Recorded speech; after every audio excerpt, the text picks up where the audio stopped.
Today, we continue our conversations with candidates for governor of California. Our guest today is Tom Steyer. Tom Steyer is a businessman, climate advocate, and founder of Next Gen America, an organization focused on climate action and civic engagement.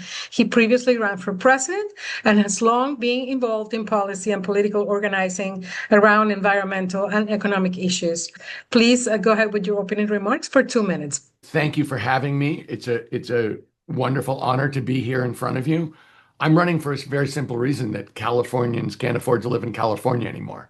And they're corporate special interests that are driving up those costs and making it impossible for Californians to meet their bills at the end of the month. I will take on the corporate special interest and fight for working Californians every single day. What does that look like? I'll build 1 million homes that Californians can afford. I will take on the insurance lobby and deliver single-payer health care. I will break up the power of the electric utility monopolies and drive down those costs by at least a quarter. And let me say this, you don't have to take my word on that. PG&E has spent over $12 million to try and prevent me from being governor because they believe what I'm saying. The California realtors have spent millions of dollars to stop me from winning because they believe me. The truth is, I've gotten results in California before. I quit my business 14 years ago. I've taken on big corporate special interests 3 times and beaten them 3 times, delivering billions of dollars for Californians for education and healthcare without charging Californians a penny. I started a community bank with my wife, non-profit community bank, that's financed 17,000 low-income housing units. Together, my wife and I pushed to put together a coalition to get free breakfast and lunch for every school child in California. I have started an organization that registered 1.2 million young Californians so we could actually have a representative democracy. The special interests are spending record monies against me, but working people and labor unions are lined up behind me. This is a simple election. The corporations want nothing to change, and they have candidates that will promise them no change. I am the change candidate. They are opposing me really strongly. Working people are supporting me really strongly. I believe there's no choice here but to change California for the better, make it possible for working people to have the California dream. That's why I'm running. That's the choice. I'm ready for your questions. Thank you. On immigration, California has positioned itself as a counterweight to federal immigration enforcement policies. Many of our outlets serve immigrant communities who are concerned about deportations, workplace rates, legal protections, and access to services.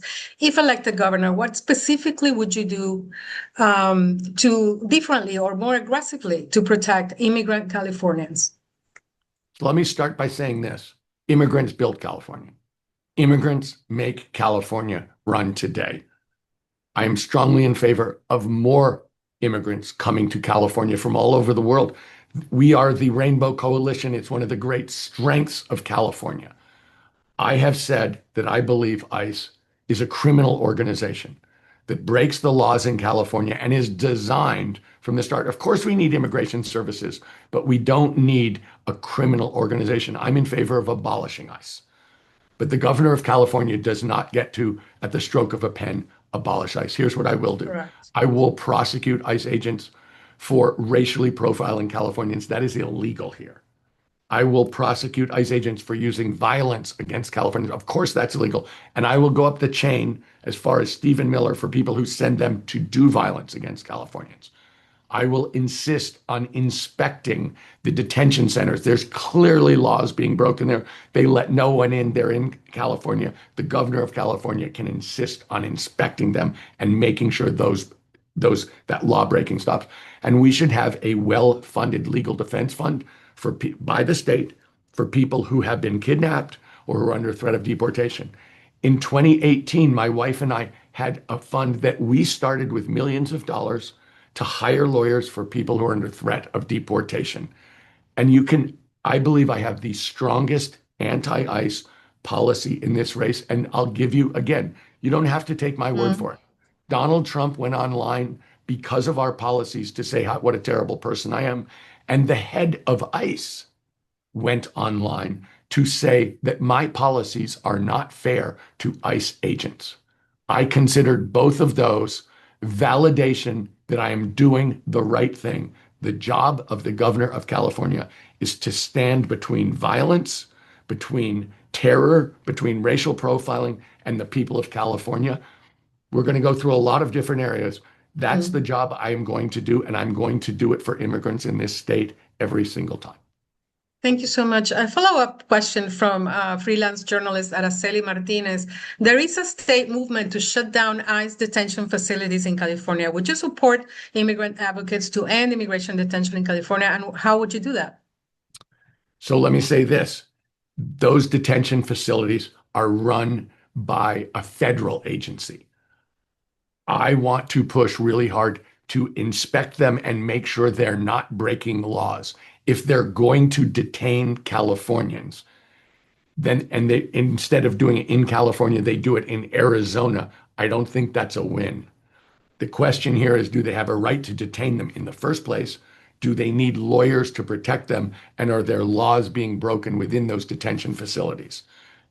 I think my policy is designed to actually protect people who are being detained, actually give them lawyers and inspect the facilities. I'd like to understand better what closing the detention facilities would mean in general, but we're trying to deal with those specific issues very deliberately in the policies we have. Gotcha. Thank you. We're going to move on for now to healthcare. And I have a question that was posed to us by Chico Sol News. You support single-payer healthcare for California, right? I do, yes. Okay. Please explain specifically how you would fund such a system, how long it would take to make that a reality. Do you have a clear plan for helping the many people, particularly those in rural areas, living in designated primary health care health professional shortage areas? How would you solve the shortage of healthcare workers in California? So let me start with a very simple statement, which is healthcare is a right for every Californian. And if you go through and look, talk to families, talk to the businesses that pay for the healthcare of their employees, or look at the budget of the state of California itself, you can see that the escalating costs of healthcare are bankrupting all of the above. And they've gone up at twice the rate of inflation for 50 years and show no sign of abating. If healthcare is going to be a right and we're going to have to deliver, we're going to have to make a structural change. If you look at single payer systems across the world, they cost about half as much as our system, and they deliver healthcare outcomes that are at least as good as our system. When you ask me how long it's going to take, I will start on day one. And I will get going on day one. And this is why the nurses support me, is they know I'm absolutely serious about this. Having said that, it will working out all of the details of this will be very complicated.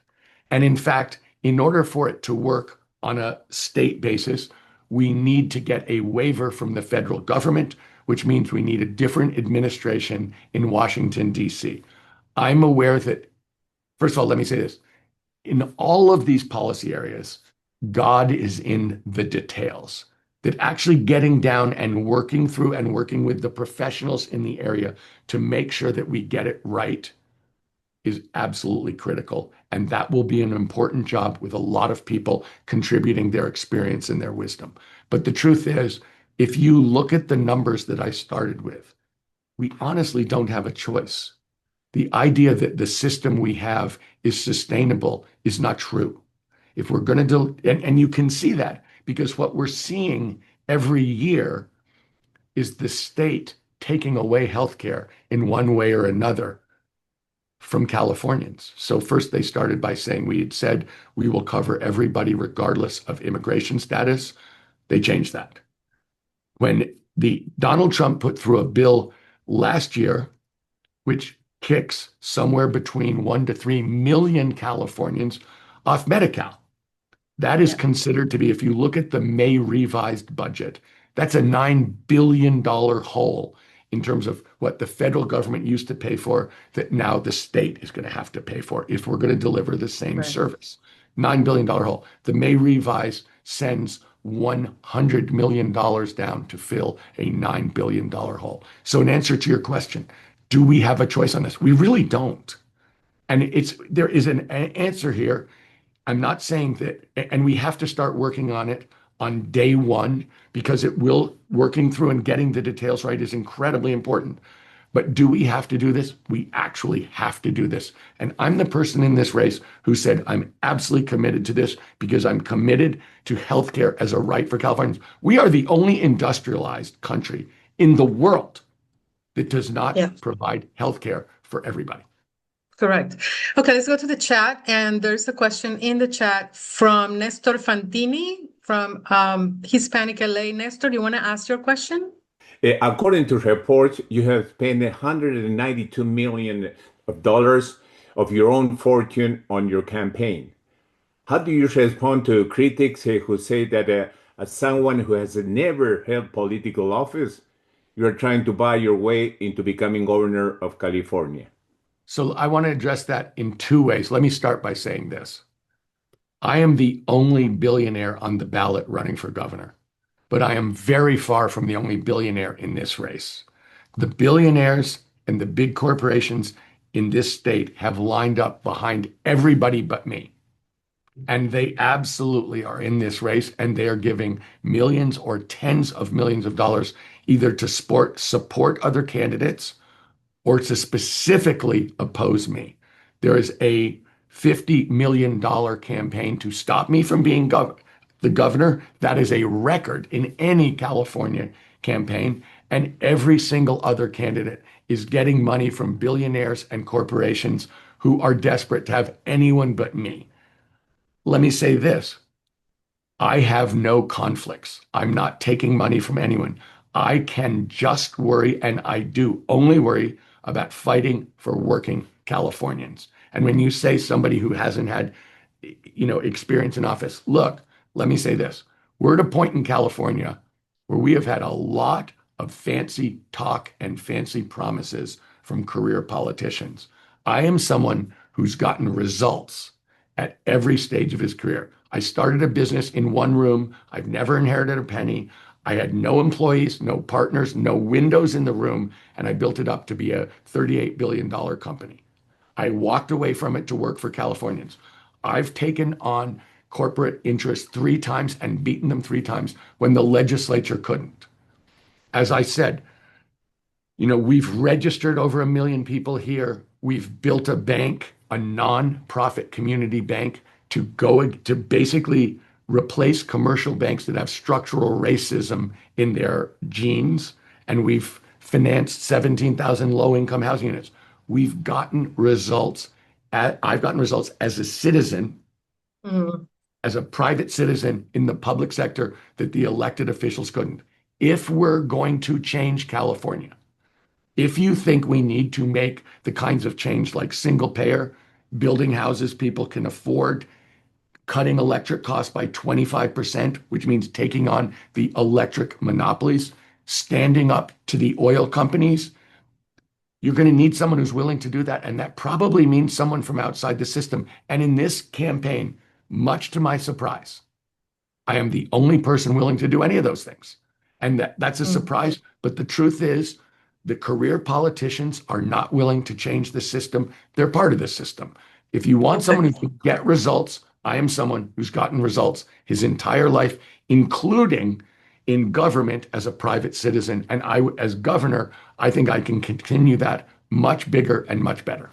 Thank you. I have a question from Sunita Surachi, my colleague here at ACoM.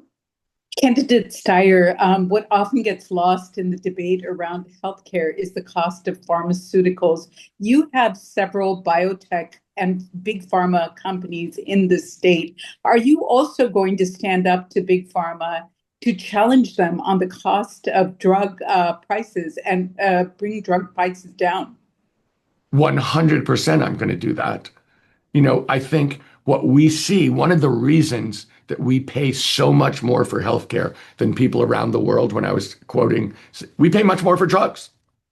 And we don't compete against that. We don't negotiate hard against them. And they spend money to buy politicians to make sure that that's true. Listen, That's not okay. We need to bring down the costs of healthcare so we can supply it as a right to every Californian. And that absolutely means going up against the pharmaceutical drug companies and fighting them on price. Absolutely. And I know a lot about that system. I know how they rig that system. I know how they use that system to their advantage shamelessly. And absolutely, look, for better or worse, I know a lot about business. For better or worse, I know a lot about the economy. I know where they're taking advantage, rigging the system and screwing Californians. And if you think, I'm telling you, my only interest here is working Californians. If you think I'm not going to stand up to drug companies, you don't know me. I'm on Team California, and I want Team California. That's the people of California to win every time. And I am going to be a fierce fighter for them, for us. Thank you. Linda Joy from Chico Sol News, you want to ask your question? I guess the second question hasn't been addressed. How do you defend your investments in private prisons in the fossil fuel industry, which go back to the beginning of your career? I know that you've claimed success in standing up to oil, tobacco, and pharmaceutical companies as a private citizen, and you've partly dealt with that. But I think that the big elephant is, how do you defend those investments in private prisons and fuel? So let me take that on, and I don't defend them. Let me say this. I ran an investment company that bought hundreds of stocks, and we bought stock 22 years ago in a small private prison company. And 21 years ago, I realized it was just a mistake, and we sold it. And I said, this was a mistake. We're out of this. We're never going to do this. I didn't just make a mistake and admit it and move on. I have worked really hard to help California move from a time of racist mass incarceration to the idea of rehabilitative justice. And what does that look like? We have worked, ironically, to end any relationship with private prison companies successfully. We have worked to decertify officers who have misbehaved in their duties. We have worked to end sentence enhancements. We have worked for bail reform. We have worked in general for the idea that this system should include the concept, which it didn't used to, but it now does at some level, of rehabilitation and treatment. And the idea that this system should be taking people who've committed a crime, who are incarcerated, and helping them prepare to go back into the community as productive citizens where they don't recidivate. And that is something that I have worked on I didn't just say I made a mistake. I did something about it for a long time, consistently and I will say this, the organization in California, the biggest, strongest organization for rehabilitative justice, is called Smart Justice. They endorsed me for governor. They didn't endorse anyone else. And they've said that publicly multiple times and stood up for me because I have a long history of trying to work for rehabilitation and for treatment. And let me say this. In the Bible, there's the story of Saul, who is the biggest opponent of Jesus.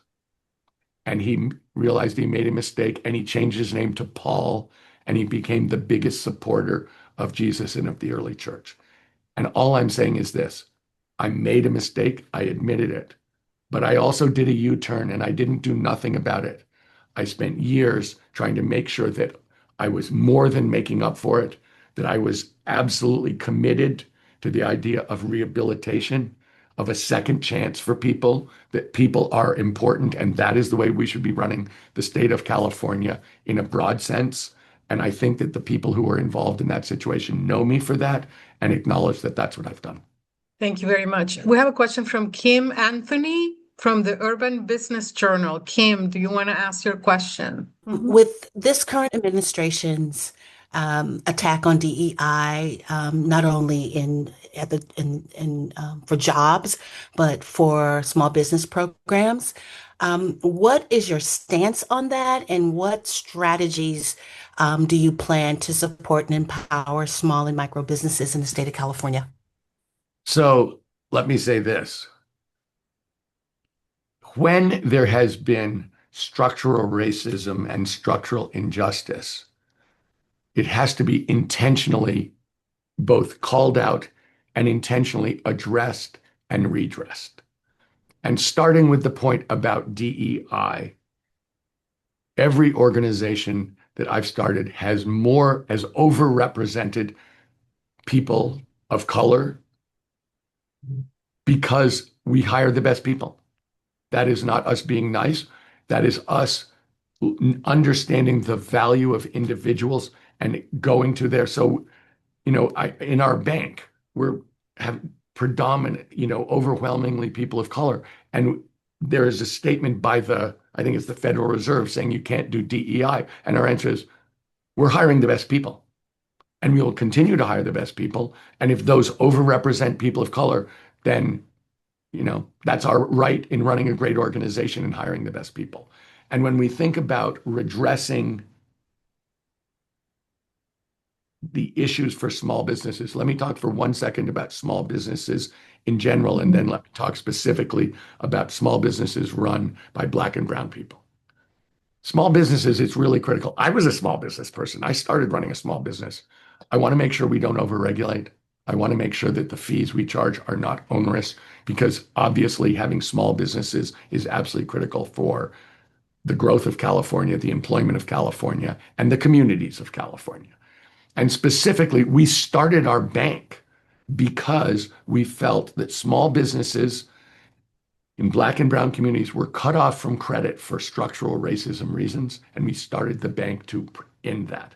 And that is what we've been doing. And I believe that it's critical in thinking about businesses in those areas, environmental justice in those areas, multiple places. When there's structural injustice, the answer is not just to start over as if nothing had happened, it's to redress it. So when we think about how many contracts go to businesses run by Black people or Latinos, that's something we're going to want to make sure we're fair about, because those contracts often come from old relationships, structures that have been in place that were inherently racist, but which people never called out that way. They were just seen as personal relationships. That is something we will absolutely pay attention to. So in every instance I've had Black friends who are business people tell me how hard it is for them, disproportionately, unfairly hard for them to get credit. Is that something I will pay attention to? Absolutely. When we talk about education, I know this is a lot. People don't talk about education. I'm talking about education. I'm talking about closing a corporate loophole that sends $20 billion a year to the counties. A little less than half of it would go to education, and that would be spread by area to the school districts that need it the most. It's absolutely critical that we redress the structural racism that has existed in our society. And so when I think about every one of these instances, and the last thing I'll say is this: personnel is policy. We are going to have a California where people's experiences are going to be important in thinking about how they're going to do their jobs. And one obvious place to talk about that doesn't have to do with small business directly, but has to do with it, is who are the judges in our state? What is their understanding of how California runs? What is their experience of how California runs? How do they see things, and do they want change because they believe that what's going on right now is not right? Look, I'm the change candidate. I am here for working people, period. And so when we think about all of these issues, am I going to be pushing for change? I am. I'm going to call on Cora Oriel. Please ask your question, Cora. Hello, Tom. Climate advocates have endorsed you as one of the strongest candidates on the environment, but many Californians are also worried about high utility bills, gas prices, and the cost of living. How would you pursue aggressive climate action while making sure working families do not bear the cost of the transition? Thank you for that question, because that question reflects exactly how I think about this too. Let me first start by saying my environmental policy is simple. It's obviously, to actually put it into practice will be complicated, but it's a simple policy. 3 things. 1, polluter pays. 2, because we've had structural racism in where the pollution has gone in our society, disproportionately to Black and brown communities, we have to put environmental justice at the front of every environmental policy, and we need people from those communities to be leaders in designing policy to make sure that ends. 3, we need to deploy clean energy because it's a lot cheaper. It's over. Clean energy is cheaper. And we need to put money in the pockets of Californians by making sure that's true. Just so you know, two specific issues about electricity and gasoline. Electricity. I'm saying I'm going to drop the rates by 25% by taking on the electric monopolies, regulating them differently from the Public Utilities Commission, but also enabling local competition so we can drive down prices so people can pay less for electricity. We're paying twice the national average. That's not okay. I'm going to take them on. I'm going to cut those rates, and I'm going to put money in people's pockets. And secondly, the Iran war has added $1.50 to the cost of gasoline at the pump per gallon. The Iran war isn't costing Chevron a dime. It doesn't have anything to it. They are gouging us. And the head of the Western States Petroleum Association, which is the lobbying group, has said they have a duty to gouge us. Well, let me say this. They are getting windfall profits to the tune of tens of billions of dollars because their costs haven't changed and their price has gone up $1.50. I'm saying let's have a windfall profits tax. Take that money and send it directly back to Californians who are hurting because the price has gone up at the pump. Look, we're going to try and make this transition to electricity happen to the new electric technology much faster in the state of California because it's much cheaper and it doesn't pollute. We're going to push for that. But in the meantime, we're going to put money in the pockets of Californians from electric costs going down and from taxing these oil companies that are gouging us at the pump. Tom Steyer, thank you very much. We're at the end of the briefing. If you have a few more words that you want to say, it depends on your time. Well, I'm very happy to say this. Look, Okay. people think this is a complicated race, but it isn't. There are really only three people who at this point, and it's surprising to me, there's 60 people on the ballot. There are only three people who can be in the top two at this point, I believe. One of them is a hard right Republican endorsed by Donald Trump, Steve Hilton. I don't agree with him on anything. We could go through every single policy he has, and I would never agree with it. I think it would be a disaster for California.